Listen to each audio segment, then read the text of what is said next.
नमस्कार मित्रांनो, मी अर्चना स्वागत करते तुमचं माझ्या अन्नपूर्णा चॅनलमध्ये। चला तर आज आपण बनवणार आहोत पिवळा डाळीचा भात कसा करायचा ते। तर त्यासाठी मी थोडा फ्लावर घेतलेला आहे, एक बटाटा चिरून घेतलेला आहे, थोडासा लसूण, कढीपत्ता आणि थोडीशी कोथिंबीर घेतलेली आहे। तर इथे मी कुकर ठेवलेला आहे, कुकर छान गरम झालेले आहे। तर त्यामध्ये 1 चमचा साजूक तूप घातलेले आहे। तूप छान असे गरम झाले की त्यामध्ये थोडीशी मोहरी घालायची, थोडेसे जिरे घालायचे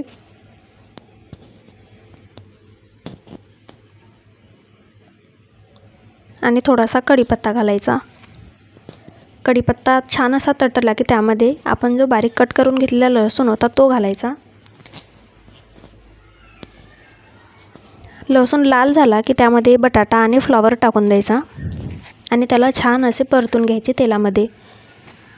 तर 1 ते 2 मिनिटे मी असे त्याला परतवून घेतलेले आहे तेलामध्ये। आता त्यामध्ये थोडीशी हळद घालायची आणि परत त्याला मिक्स करून घ्यायचे।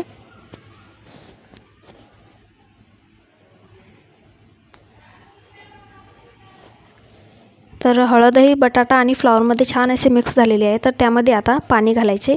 तर मी 1 ग्लास तांदळासाठी 3 ग्लास पाणी घातलेले आहे। तुम्हाला जर मोकळी करायची असेल तर तुम्ही थोडे पाणी 1 ग्लास कमी घालू शकता। मी ही भात छोट्या बाळांसाठी करत आहे, म्हणजे जे बाळ तिखट नाही खात किंवा त्यांना आवडत नाही तिखट अशांसाठी। तर इथे मी ह्यामध्ये चवीनुसार मीठ घातलेले आहे, थोडीशी कोथिंबीर घातलेली आहे। तर पाण्याला उकळी येईपर्यंत थांबायचे। तर इथे मी 1 ग्लास तांदूळ आणि डाळ दोन्ही मिक्स घेतलेले आहे। त्याला स्वच्छ असे 2 ते 3 वेळा पाण्याने धुवून घ्यायचे आणि पाण्याला उकळी आली की त्यामध्ये टाकायचे। तर तांदूळ टाकून झालेले आहेत। आता परत एकदा त्याला मिक्स करून घ्यायचे, म्हणजे तांदूळ एकाच जागी राहणार नाहीत। तर त्याला मिक्स करून झालेले आहे। आता त्याला झाकण लावायचे आणि 3 ते 4 शिट्या काढून घ्यायच्या।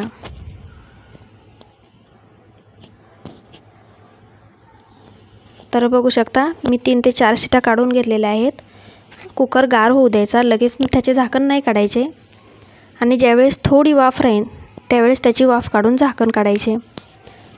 तर बघू शकता तुम्ही छान अशी आपली खिचडी शिजलेली आहे। रंगही किती छान आलेला आहे। एक वेळेस नक्की ट्राय करून बघा, तुम्ही खूप आवडीने खाली खिचडी। त्यावर थोडीशी कोथिंबीर घालायची आणि खायला घ्यायची। थँक्यू।